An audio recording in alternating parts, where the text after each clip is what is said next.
अगर Coke studio Bharat को कुछ सीखना है ना तो अभी कोक स्टूडियो पाकिस्तान से सीखें, उनकी सोच को समझें, उनकी आइडियाज को समझें, वहां से एक। तो नमस्कार, सत श्री अकाल, अस्सलाम वालेकुम एंड गुड डे। तो सबको नमस्कार, मेरे छोटे भाई बहन और बड़े भाई बहन और बड़ों को नमस्कार।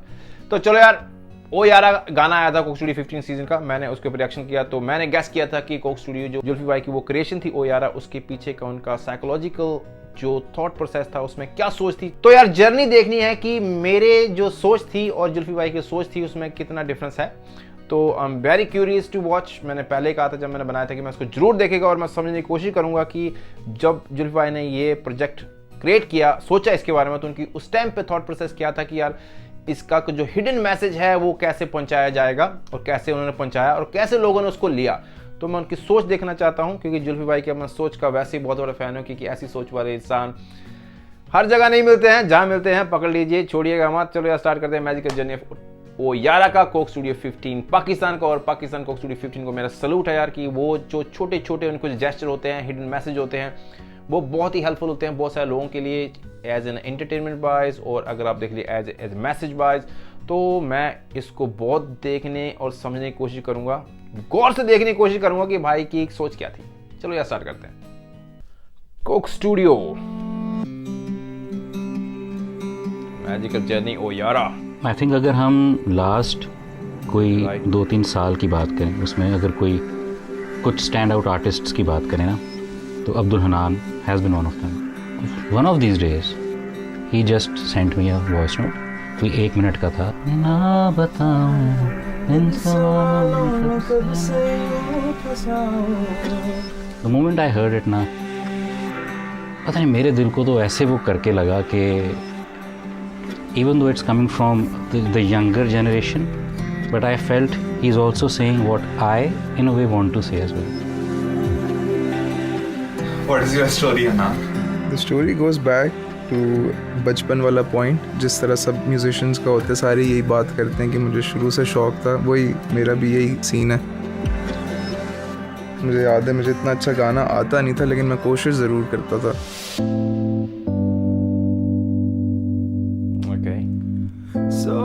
एक दो कवर्स भी किए बड़े हॉरिबल किस्म के शुरू में। इसी तरह कुछ ना कुछ करता रहा बस, कि वही जिंदगी में अगर कोई भी गम है, कुछ भी है, पीछे एंड पे ये चीज है।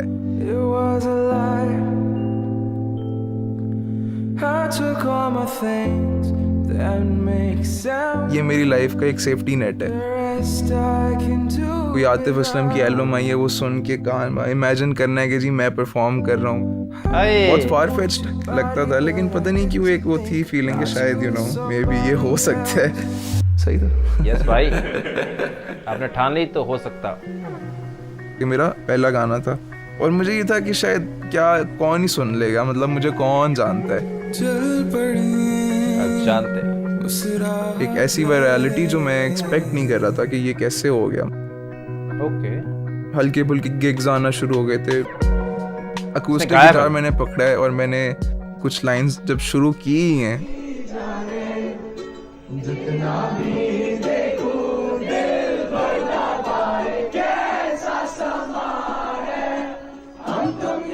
पीछे से आगे तक गूंज आई आवाज़ों की मुझे, और सब गा रहे थे, तो मैं तो बीच में रुक ही गया। मैंने कहा यार आप लोग ही गा लो। नहीं मैं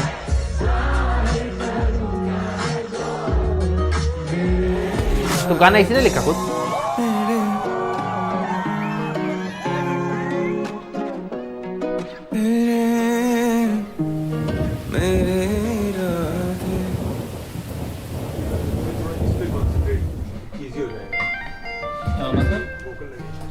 इजी हो जाए पहले, इजी हो जाए।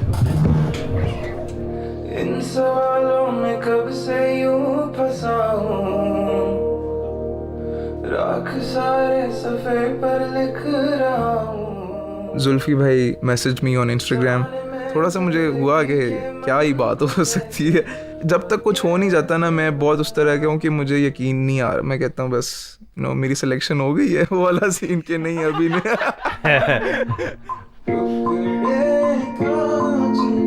Young boy, good.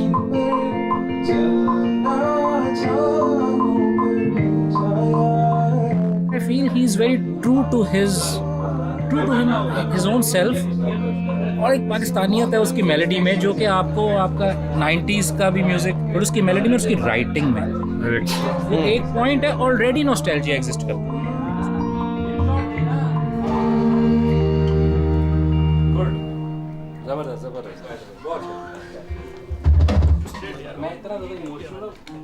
So generally I am an overthinker और हर वक्त कुछ ना कुछ थॉट चल रही होती है दिमाग में. तो शुरू ही गाना बेसिकली यहाँ से होता है कि इन सवालों में कब से फंसा हूँ मैं. आपके लिए कभी कभी वो सफोकेटिंग हो जाता है. यस, सही से नोबल थिंकर हो सकता है. बट मुझे ये समझ आ गई कि इस बात का कोई रिस्पॉन्स भी होना चाहिए. तो बताओ तुम्हारे दिमाग में भी क्या है, मैं भी सोच रहा हूँ. फिर हमने ब्रेनस्टॉर्मिंग करनी शुरू की और एकदम से ही स्माइल्ड. कहते एक मेरे जहन में नाम आ रहा है. मैंने कहा कौन? कहते जाफर काविश. जाफर एंड माज, एंड इनके बैंड का नाम है काविश, लाइक एवरीवन मेरे नोज को इट. बताता हूँ आपको. जाफर मैं हमेशा से सेम स्कूल में थे. मुझे याद है उसी साल बेस्ट फ्रेंड्स हो गए थे और उसी साल हमने अपनी म्यूज़िक जर्नी भी इन अ वे स्टार्ट कर ही दी.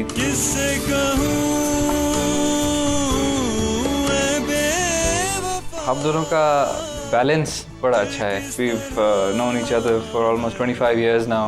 आप जब किसी को इतना अरसा जानते हैं तो फिर you know the person even before the person says anything. आपको पता है वो फील क्या कर रहा है.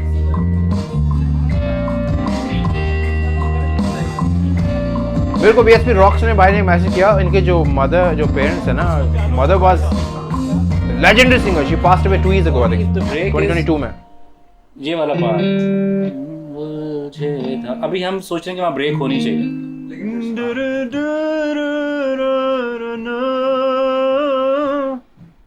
टुकड़े कांच के, यहाँ से अगर हम ग्रूव वापस लें the same way, may be totally doesn't kill the moment also, और बिल्कुल ही अब्रप्टली शुरू भी नहीं हो जाता. कर भी सकते हैं. सही है. Just to hear it out कि क्या फीलिंग आती है. Not had any kind of formal training of singing कभी भी. अम्मी से मैंने कभी सीखा नहीं है, बट क्योंकि उनको देखा बहुत था, उनकी मदर, तो उनसे ऑब्वियसली कॉन्वर्सेशंस बहुत रही हैं सारी चीज़ के ऊपर. बात बहुत होती थी. मेरे को कुछ पता थ्रू एंड थ्रू हर लम्हे में ही उनकी इन्वॉल्वमेंट है. जो भी हम हैं इस वक्त, like I think it is because of her, because we saw her and we learned from her, adapted her ways. मैंने कभी नहीं सुना न्यारा नूर जी को. मेरे को भाई ने बताया BSP रॉक्स बारे में मैसेज किया, तो मैंने उसके बाद उनको सर्च किया. तो वो अगस्त 2022 में पास्ट अवे हुए. सिर्फ एक डीबी भी हो जाएगा बहुत. सांस लेना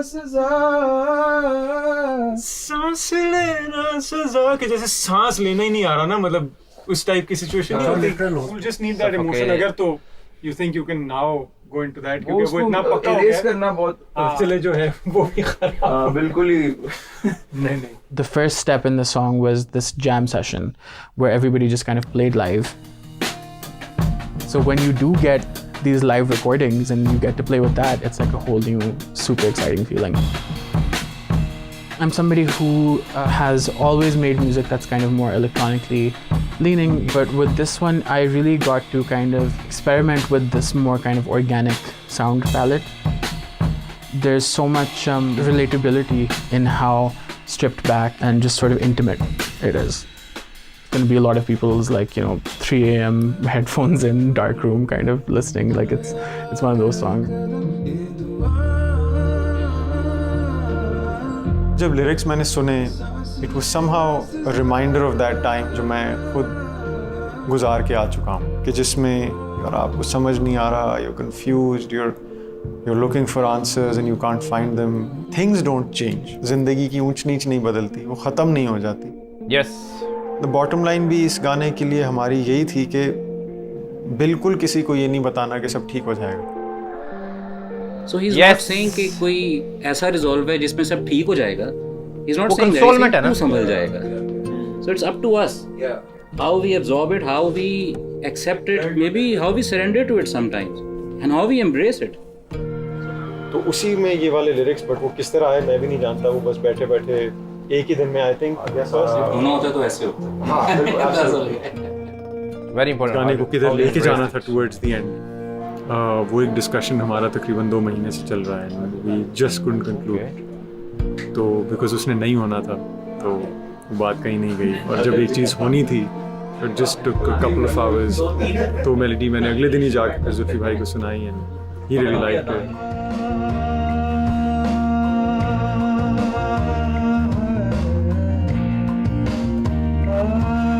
Jafar is, again, somebody who he opens his mouth and it kind of instantly always hits you. Like there's no way to not resonate with it. ये गाना पुराने जोन में जाता है, जो पुराना जिस तरह का म्यूज़िक पाकिस्तान में आता था, जिसमें इट वाज काफ़ी raw, less electronic.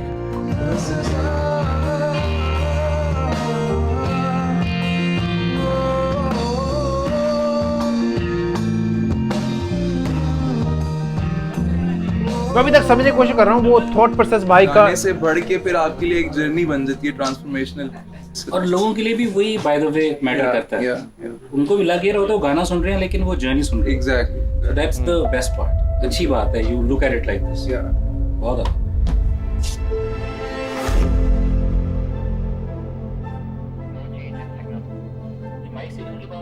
As an artist, मतलब इंट्रोवर्ट आर्टिस्ट जो होता है वो कैसे एक्सप्लेन करता है, वो एक्सप्रेस कर सकता है अपने आर्ट के थ्रू, और वही कोशिश की है हमने। एक इंट्रोवर्ट इंसान एक पब्लिक प्लेस में कैसा फील करता है, उसको एक स्पेस चाहिए कि वो कहीं जाए, कहीं बैठे, अपने आप से बातें कर सके। और वो एक ऐसी जगह पहुंच जाता है जहाँ पे 2 वेज हैं, तो वो देखता है कि एक तरफ बहुत हैपनिंग्स हैं और एक तरफ देखता है कि बड़ा सुकून है। He selects his own path, जो आइसोलेशन वाली है, so that he can sort his thought। हम सबको किसी को फॉलो करने की ज़रूरत नहीं है, हम अगर अपने दिल को फॉलो करें विद टाइम हम चीज़ों को अंडरस्टैंड कर जाएंगे। बहुत सारे इंट्रोवर्ट्स इस चीज़ को रखते हुए हम लोगों ने इस पूरी वर्ल्ड को डिज़ाइन किया था। तो fantasy kind of a world, जिसमें हम लोगों ने थोड़ी सी एक चीज़ ये भी इनकॉर्पोरेट करने की कोशिश की है कि अगर पाकिस्तान में एक आर्ट स्ट्रीट हो तो वो किस तरह की लग सकती है। पाकिस्तान है जो बड़ा एक्सप्रेसिव सा है, बड़ा आर्टिस्टिक सा है, वो चीज़ें अपनी कल्चरल चीज़ों को हम हाईलाइट कर सकें through out.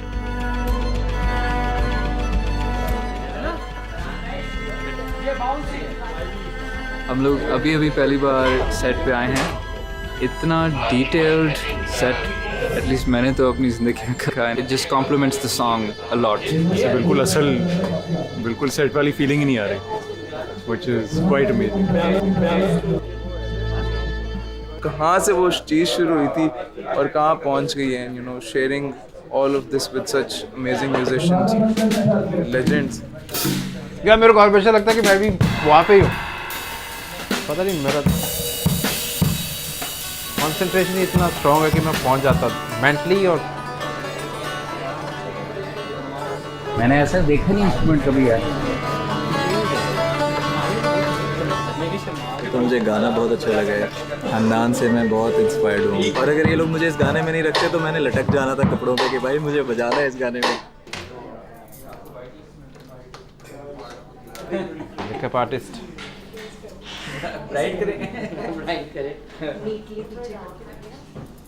We are giving him very casual look and actually दोनों की semi formal look है। इनकी जैकेट है, उनका ब्लेजर है, very earthy tones। इनकी हाँ ज़्यादा बॉयश है, इनकी ज़्यादा मैनली।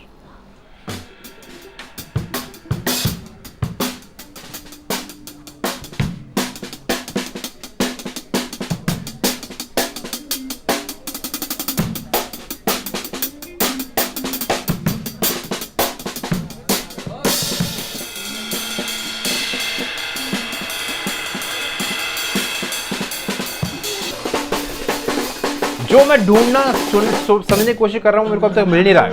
पता नहीं मुझे नहीं मिल रहा कि इनका मैसेज जो था, जो एक मोटिव था बनाने का, वो मेरे को मैसेज में मिल नहीं रहा, क्योंकि मैं जुल्फी भाई के मुंह से सुनना चाहता हूँ। It's an opportunity to make love the language, make art the language, और उसके थ्रू हम मिल के ना we can bring the change.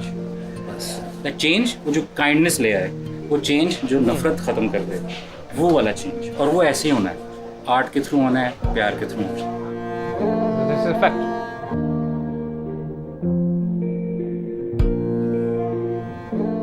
जो हमारा प्रेजेंट म्यूजिक सीन है मैं उसमें बहुत ज़्यादा इन नहीं हूँ कि क्या हो रहा है और क्या नहीं। तो with the passage of time ज़िंदगी की थोड़ी सी मार भी जब पड़ती है ना, तो उसके बाद यू रियलाइज दैट जिस चीज़ ने जब होना है और जैसे होना है उसने वैसे ही होना है। जो यहाँ तक लेके आया है आगे भी चीज़ें वो करा देगा खुद ही।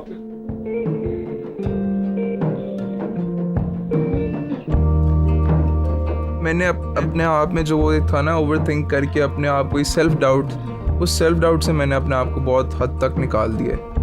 मुझे लगता है कि ये गाना मेरे लिए सिर्फ गाना नहीं है, ये ट्रांसफॉर्मेशन है, thought process. Now that I think of it, और मैं वो सोचता हूँ ना कि वो बचपन में जब मैं वो इमेजिन करता था, तो मैं ये सोचता हूँ कि वो मैनिफेस्टेशन का वाकई काफ़ी रोल है, और वो जब आपके अंदर वो इनग्रेन्ड होता है तो आई थिंक वो चीज़ें होना शुरू हो जाती हैं लाइफ में। गाने का नैरेटिव ही ऐसे बना कि वो एट द एंड एक थेरेपी सी है जो मैं भी फील करता हूँ, and I hope and I feel कि ये सारे फील कर लें। यस पाजी, सबको ना सुकून मिल जाएगा, सब कुछ जरूर समझ जाएंगे। I got it right, I got it right. तो यार भाई लोग, जर्नी देख के मेरे को अपने ऊपर बहुत अच्छा लग रहा है, अच्छा महसूस हो रहा है कि जो जर्नी थी उसका इवेंचुअली जो लास्ट के 2 मिनट थे, वो मेरी सोच, जो मैंने एक गाना सुनने के बाद एक उसका रिव्यू दिया था, वो जर्नी के लास्ट के 2 मिनट में भाइयों ने एक्सप्लेन किया। तो thought process is the same, कि कंसोल नहीं करने का, खुद उसको मोटिवेट करने का, जिसको बोलते हैं हम उसका मेंटल हेल्थ को सपोर्ट करने के लिए। तो यार ये मैं बोलता हूँ कि मैं सल्यूट करता हूँ कोक स्टूडियो पाकिस्तान को, सल्यूट करता हूँ ना। उनकी सोच एक ऐसी है, एक ऐसे समझदार इंसान बैठे हुए हैं जो उनकी जो माइंड स्ट्रीमिंग चल रही है ना, वो कॉन्स्टेंटली और continuously they searching for some good content and good thing. अभी इंडिया कोक स्टूडियो भारत का एक गाना आया था, मैं इंडियन हूँ, मैंने वो गाना सुना, मैं कहा चलो यार इसके ऊपर मैं रिएक्शन बनाऊंगा। मैंने वो गाना खोला, मैंने रिकॉर्ड भी किया, मैंने रिकॉर्ड किया, आधा छोड़ा, मैंने छोड़ दिया, कसम से मैंने छोड़ दिया। मैं कहा यार ये मेरे कोई मज़ा नहीं आ रहा है, तो मैं अगर मैं किसी चीज़ को, मुझे खुद कोई मज़ा नहीं आ रहा है, मैंने इंट्रो के बाद 2 मिनट सुना गाना। Not criticising Coke studio Bharat को, but somehow I am criticising on the thought process, हम क्रिटिसाइजिंग उनकी सोच, कि उनकी सोच कोक स्टूडियो पाकिस्तान जैसी क्यों नहीं है, और जुल्फी भाई जैसी, कि वो एक ऐसी इनोवेटिव आइडिया के साथ क्यों नहीं आते हैं जिसमें एक मैसेज भी हो, और जो लोगों ने ना देखा हो। वो उत्तरांचल का था, झारखंड के ऊपर वो जो एक फोक गीत के साथ उन्होंने बनाने की कोशिश की थी, पर वो मेरे को एक रियलिटी के साथ एक लगा नहीं कि यार कि ये इसमें कुछ नया, चलो नया होना, क्योंकि हर बंदा, अगर हम बात करें कि वो भी कॉपी किया, वो भी कॉपी किया, क्योंकि अगर ज़मीन से बम्स निकलते हैं तो एक बम निकलता है, दूसरा निकलता है, बोलते हैं पहले वाले ने दूसरे को कॉपी किया, पर एक्चुअली निकलना तो सब नहीं है, पर एक दूसरे को देख के निकलते हैं। पर अगर कोक स्टूडियो भारत को कुछ सीखना है ना, तो अभी कोक स्टूडियो पाकिस्तान से सीखें, उनकी सोच को समझें, उनके आइडियाज़ को समझें, वहाँ से एक पॉजिटिविटी लें, वो उनके पीछे का जो ब्रेन है वो क्या है, उनकी सोचने की जो क्षमता है वो कहाँ तक पहुँच चुकी है, और तुम क्या कर रहे हो यार। अभी मेरे को वो चीज़ देख के थोड़ा सा अजीब सा लगा। मैंने पहले भी कहा कि मैंने वो गाना आया, मैंने रिएक्शन स्टार्ट किया, खोला, हमेशा मैं साथ ही खोलता हूँ, पहले नहीं खोलता कभी भी, क्योंकि मेरे कोई मज़ा नहीं आता। खोला तो पाजी थे सामने बैठे हुए, तो मैं कहा पाजी यार ये बंद कर दे, मतलब रिकॉर्डिंग बंद कर दो, वैसे सुन लेते इसको। तो चलो यार, बहुत ही, अब मैं क्या बोलूँ यार, जुल्फी भाई के बारे में कितना बोलूँ कि जितना बोलूँ उतना कम है, क्योंकि यार पाकिस्तान वालों, मैं आपको कहता हूँ कि अगर आपके पास ये एक हीरा है, इसको संभाल के रखें। उनका हार्ड वर्क, जैसे मेरे को एक रॉक्स भाई ने इनकी बहुत सारी इन्फॉर्मेशन दी मैसेज के through, message was always he throw comments and I really respect his comment because he has a tons of knowledge, so I always read all the comments, to be honest, all the comments I read, I try my best to be reply to everyone। मुझे लगता है कि अगर कोई मेरे को message कर रहा है, साथ में कोई कमेंट कर रहा है, तो वो बात ऐसी, मेरे को ऐसा फील होता है कि अगर मैं किसी को रिप्लाई ना करूं, अगर आपके कोई घर में फैमिली में कोई आपको मैसेज करता है या फ़ोन कॉल करता है, तो अगर आप उसका रिप्लाई ना दें तो शायद दूसरे इंसान को कैसा फील होगा। तो I try my best to be reply as many और एज मच आई कैन। तो यार पाकिस्तान कोक स्टूडियो, आप महान हैं मेरे हिसाब से, मेरे लिए एक नया एक जर्नी थी, एक रिएक्शन जब मैंने ये स्टार्ट किया करना, और जब से मैंने कोक स्टूडियो पाकिस्तान का देखना स्टार्ट किया है तब से मुझे लगा है कि कोक स्टूडियो पाकिस्तान का जो लेवल है वो अभी मुझे नहीं लगता कि close by next nobody can beat in terms of जो सेम लैंग्वेज को समझते हैं. Okay, so don't get me wrong, stay blessed and stay happy. I'll see you on tomorrow. Bye.